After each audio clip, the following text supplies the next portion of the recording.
जय हिंद साथियों, आप सभी का स्वागत है आपके अपने इस YouTube चैनल वीनस क्लासेस पर।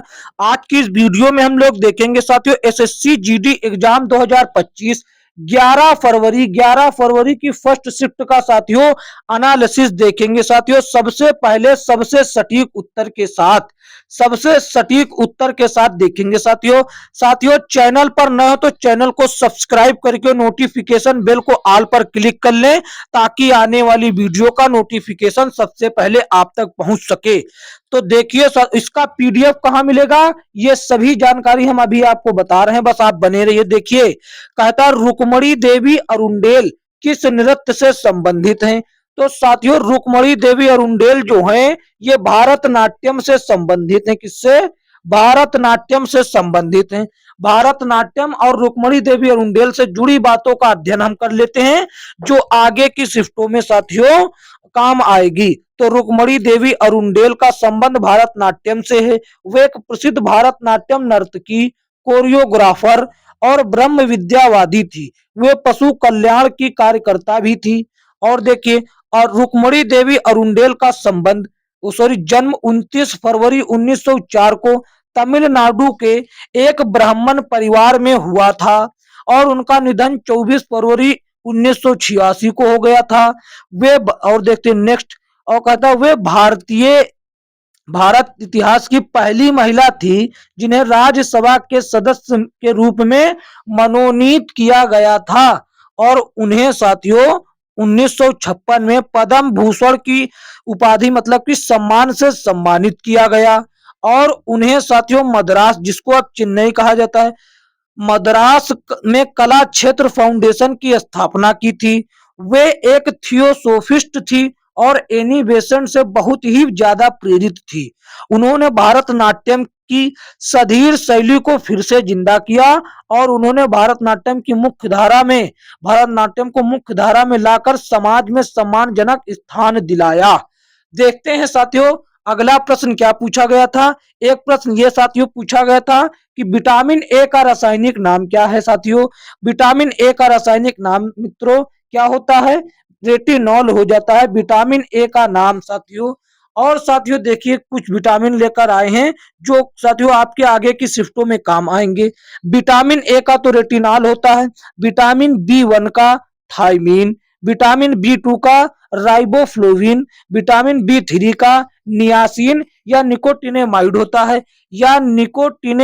होता है ये दोनों हो सकते हैं। विटामिन बी 5 का पैंटोनेथिक एसिड और विटामिन बी 6 का पायरोडोक्सिन और विटामिन बी 7 का बायोटीन, विटामिन बी 9 का फोलिक एसिड, विटामिन बी 12 का साइनोकोबालामिन। देखते हैं अगला, ये साथियों देखिए विटामिन सी का एस्कॉर्बिक एसिड, ये विटामिन डी का कैल्सीफेरॉल, यहाँ पर ई होगा शायद, विटामिन ई का टोकोफेरॉल और विटामिन के का फाइलोक्विनोन हो जाएगा साथियों। इसका पीडीएफ साथियों कहाँ मिलेगा? पीडीएफ आप लोग लेकर जाइएगा, हम आपको बता देंगे साथियों भी। तो देखिए साथियों ये एक प्रश्न पूछा गया था कि कौन सा राष्ट्रीय त्योहार नहीं है। तो साथियों ऑप्शन में एकता दिवस दिया गया था, ये राष्ट्रीय त्योहार नहीं होता है। राष्ट्रीय त्योहार कौन कौन से होते हैं साथियों? राष्ट्रीय त्योहार की बात करें साथियों, ये साथियों स्वतंत्रता दिवस, गणतंत्र दिवस, गांधी जयंती, ये तीनों त्योहार किसी खास धर्म से जुड़े नहीं हैं बल्कि पूरे देश में मनाए जाते हैं। ये त्योहार देश की एकता, गौरव और देशभक्ति की भावना को बढ़ाते हैं, इसीलिए ये राष्ट्रीय त्योहार हैं साथियों। देखते हैं अगला प्रश्न साथियों क्या पूछा गया था। एक प्रश्न साथियों ये पूछा गया था कि मीठी क्रांति का संबंध किससे है। मीठी क्रांति का संबंध साथियों किससे है?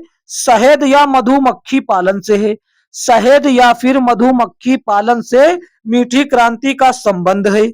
देखते हैं साथियों इसके बारे में जानकारी देखिए साथियों क्या कहता है कि मीठी क्रांति का संबंध मधुमक्खी पालन से है।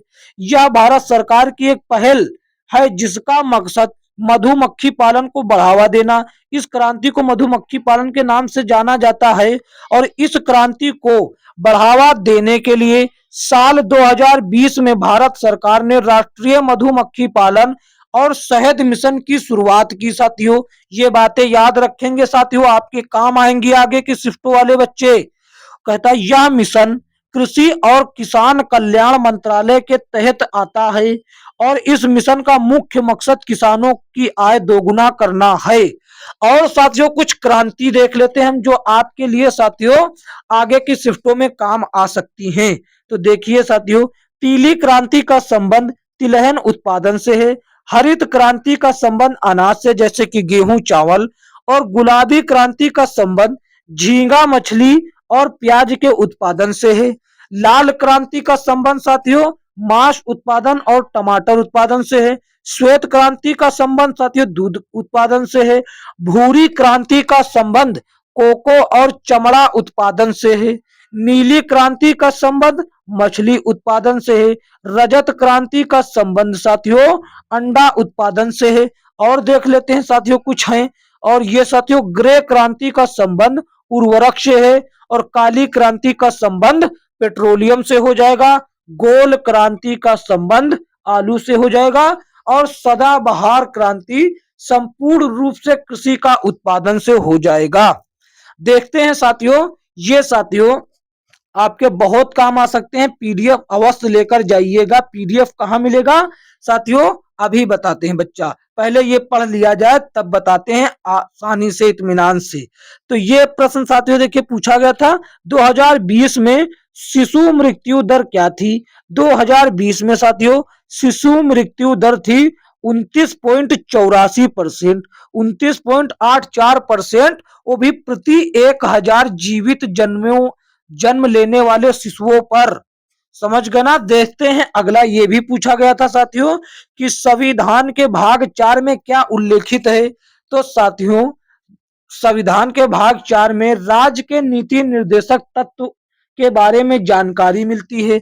तो देखिए इस राज्य के नीति निर्देशक तत्व के बारे में संपूर्ण जानकारी, और साथियों इससे बहुत प्रश्न बन सकते हैं। जैसे कि देखिए भारतीय संविधान के भाग 4 में राज्य के नीति निर्देशक तत्व यानी कि DPSP direct principle of state policy का जिक्र है। इन सिद्धांतों का मकसद आर्थिक सामाजिक लोकतंत्र की स्थापना करना है। इन सिद्धांतों के आधार पर ही राज्य काम करता है। यहाँ पर साथियों देखिए एक बहुत ही बेहतरीन बात बतलाई गई है कि देखिए राज्य के नीति निर्देशक तत्व भारत के संविधान में कहां से लिए गए साथियों, आयरलैंड से लिए गए हैं। जबकि संविधान से लेकर, जबकि आयरलैंड ने इसे स्पेन के संविधान से लिया है। इसको स्पेन के संविधान से लिया है। ये बातें याद कर लीजिए साथियों। अब देखते हैं और इससे कुछ जुड़ी बातें साथियों, जैसे कि देखिए अनुच्छेद 36 से 51 तक राज्य के नीति निर्देशक तत्व से जुड़े हुए, मतलब इनका जिक्र किया गया है। राज्य के नीति निर्देशक तत्व 36 से 51 तक हैं। अनुच्छेद 48 में गायों बछड़ों और दूसरे दुधारू और खेती के जानवरों की हत्या को रोकने के निर्देश दिया गया। अनुच्छेद 38 में सामाजिक व्यवस्था को सुधारने, आय प्रतिष्ठा सुविधाओं और अवसरों में असमानता को खत्म करने का जिक्र है। अनुच्छेद 39 में सभी नागरिकों को जीविका के पर्याप्त साधन पाने का अधिकार देने का जिक्र है। अनुच्छेद 40 में ग्राम पंचायतों का जिक्र है। ये साथियों पूछा जा चुका है। अनुच्छेद 40 एसएससी जीडी में ही पूछा गया है और हो सकता है आगे की शिफ्टों में रिपीट हो जाए। तो देखिए साथियों आगे ये कहता है अनुच्छेद 41 कम काम पाने, शिक्षा पाने और बेकारी, बुढ़ापा, बीमारी और निःशक्तता की स्थिति में लोक सहायता पाने के अधिकार को संरक्षित करने का जिक्र है।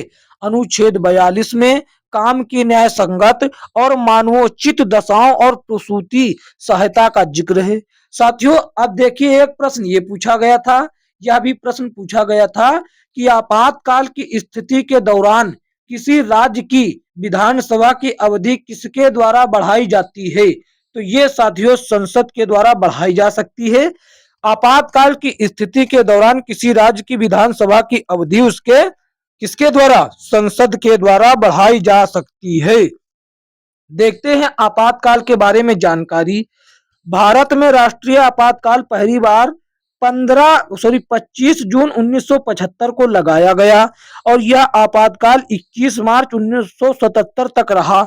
संविधान के अनुच्छेद 352 के तहत, कौन से 352 के तहत आपातकाल लगाया जाता है। और भी साथियों अनुच्छेद संबंधित हैं, लेकिन 352 मेन है। तो देखिए अगला क्या पूछा गया था, ये आईपीएल से साथियों पूछा गया था। आईपीएल में ऑरेंज कैप किसे दिया जाता है। तो आईपीएल में ऑरेंज कैप जो है साथियों सर्वाधिक रन बनाने वाले खिलाड़ी को दिया जाता है। साथियों आईपीएल में सबसे ज्यादा रन बनाने वाले बल्लेबाज को ऑरेंज कैप और सबसे ज्यादा विकेट लेने वाले को पर्पल कैप दी जाती है। समझ गए ना। अब देखिए ऑरेंज कैप और उनसे दोनों से जुड़ी बातों का अध्ययन कर लेते हैं। जैसे कि साथियों ऑरेंज कैप से पहले देखते हैं, ये रहा ऑरेंज कैप। कहता ऑरेंज कैप आईपीएल की एक प्रतिष्ठित उपाधि है। ऑरेंज कैप पाने वाले पहले भारतीय सचिन तेंदुलकर जी थे। ये बहुत ही बेहतरीन साथियों बताया हमने बात। उन्होंने साल 2010 में आईपीएल में सबसे ज्यादा रन बनाए थे। और ऑरेंज कैप पाने वाले सबसे ज्यादा खिलाड़ी ऑस्ट्रेलिया के डेविड वार्नर है। मतलब कि इन्होंने बहुत ज्यादा बार पाया। उन्होंने साल 2015, 2017 और 2019 में यह अवार्ड जीता था। ऑरेंज कैप पाने वाले खिलाड़ियों को 15 लाख रुपए का नगद पुरस्कार दिया जाता है। कितना? 15 लाख रुपए का नगद पुरस्कार। और देखिए पर्पल कैप से साथियों, पर्पल कैप पाने वाले खिलाड़ियों में भुवनेश्वर कुमार और कगिसो रबाडा जैसे खिलाड़ी शामिल हैं। और पर्पल कैप पाने वाले खिलाड़ियों को भी 15 लाख रुपए का नगद पुरस्कार दिया जाता है। और पर्पल कैप की घोषणा 13 मई 2008 को हुई थी। सीजन के बीच में पर्पल कैप एक खिलाड़ी से दूसरे खिलाड़ी के बीच पास जाती रहती है और खिताबी मैच के बाद गेंदबाज सबसे ज्यादा जो विकेट लेता है, मतलब खिताबी मैच के बाद जो गेंदबाज सबसे ज्यादा विकेट लेता है उसे पर्पल कैप दी जाती है। अब साथियों आपको बताना है कि 2024 में किसे ऑरेंज कैप और किसे पर्पल कैप दी गई। पर्पल कैप की बात करें तो साथियों हर्षल पटेल को दी गई। पर्पल कैप की बात करें तो हर्षल पटेल को। और साथियों खिलाड़ी में किसी दी गई ये आपको बताना है। और 2023 में साथियों ऑरेंज कैप और ऑरेंज कैप जो है ओ से लिख देते हैं, ओ से ऑरेंज हो जाएगा और पी से पर्पल। ऑरेंज कैप किसे दी गई? शुभमन गिल को दी गई 2023 में। शुभमन गिल को दी गई ऑरेंज कैप। समझ गए? ऑरेंज कैप किसे? शुभमन गिल को। और साथियों 2023 में पर्पल कैप किसे दी गई? मोहम्मद शामी को पर्पल कैप दी गई। और ये आपको बताना है कि 2024 में ऑरेंज कैप किसको दिया गया, ये आपको कमेंट करके बताना है। तो देखिए साथियों एक ये बेहतरीन प्रश्न पूछा गया था, डीजे वाले बाबू गाना किसने गाया था। ये साथियों बादशाह नाम के फेमस पंजाबी सिंगर ने गाया था। उनका वास्तविक नाम क्या है? उनका वास्तविक नाम है साथियों आदित्य प्रतीक सिंह। उनका वास्तविक नाम है आदित्य प्रतीक सिंह, लेकिन वो बादशाह नाम से फेमस हैं। आदित्य प्रतीक सिंह उनका वास्तविक नाम हो जाता है। इन्होंने डीजे वाले बाबू तू मेरा गाना बजा दे ये सॉन्ग गाया था। आप लोगों ने सुना होगा, काफी फेमस भी है। तो साथियों देखिए इस गाने को 17 जुलाई 2015 को सोनी म्यूजिक इंडिया द्वारा यह गाना रिलीज किया गया था। देखते हैं अगला क्या पूछा गया था। ये साथियों देखिए पूछा गया था कि बांग्लादेश में तख्ता पलट के बाद शेख हसीना जब भारत आई तो सबसे पहले किस प्रशासनिक अधिकारी से मिली। तो साथियों अजीत डोभाल से मिली, जो कि साथी कौन थे? जो कि साथी 1968 बैच के आईएएस अधिकारी थे।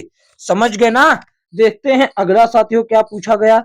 अगला ये साथियों पूछा गया कि हरित क्रांति के बाद हरित क्रांति के बाद किस क्रांति के माध्यम से फल और सब्जी को बढ़ावा दिया गया? तो साथियों हरित क्रांति के बाद फल और सब्जी को स्वर्ण क्रांति के माध्यम से बढ़ावा दिया गया। ये साथियों ऑप्शन में होगा तो लगा देना था। तो इसके बारे में जानकारी देख लेते हैं। देखिए, निरपक्ष टूटेज द्वारा स्थापित स्वर्ण क्रांति 1991 से 2003 तक चली। यह भारत में एक महत्वपूर्ण आंदोलन था जिसमें शहद और अन्य वस्तुएं जैसे कि फूल, फल, मसाले, सब्जियां और वृक्षारोपण फसलें जैसे अन्य वस्तुओं के उत्पादन को बढ़ाने के लिए नई आविष्कारशील तकनीक का अनुप्रयोग देखा गया। साथियों यही कुछ प्रश्न थे, हमें अभी तक इतने ही प्रश्न मिल पाए। यदि आगे मिलते हैं तो हम पीडीएफ में ऐड कर देंगे। साथियों यदि यह वीडियो अच्छा लगा तो इसको एक प्यारा सा लाइक करें और अपने दोस्तों में शेयर जरूर करें जिनका आगामी शिफ्टों में पेपर लगा हुआ है। साथियों हमने जो आपसे पूछा था 2024 में पर्पल कैप किसे मिली, वो कमेंट करके हमें जरूर बताएं। साथियों चैनल पर नए हैं तो साथियों चैनल को सब्सक्राइब कर लीजिए। यदि ग्रुप डी की तैयारी चैप्टर वाइज एकदम धुआंधार तरीके से कर रहे हैं तो चैनल को सब्सक्राइब करके नोटिफिकेशन बेल को ऑल पर क्लिक करें। बात करें इसके पीडीएफ की, इसका पीडीएफ साथियों डिस्क्रिप्शन बॉक्स में दिया गया साथियों व्हाट्सएप लिंक, नीचे दिया गया व्हाट्सएप लिंक या डायरेक्ट लिंक से डाउनलोड करते हैं। व्हाट्सएप से साथियों अगर ज्वाइन होंगे तो आपको लेटेस्ट बुक का पीडीएफ मिलेगा एकदम निशुल्क। यदि व्हाट्सएप से साथियों ज्वाइन होते एकदम फ्री बुक का पीडीएफ आपको मिलेगा एकदम फ्री। तो साथियों मिलेंगे किसी अन्य वीडियो में, तब तक के लिए जय हिंद जय भारत।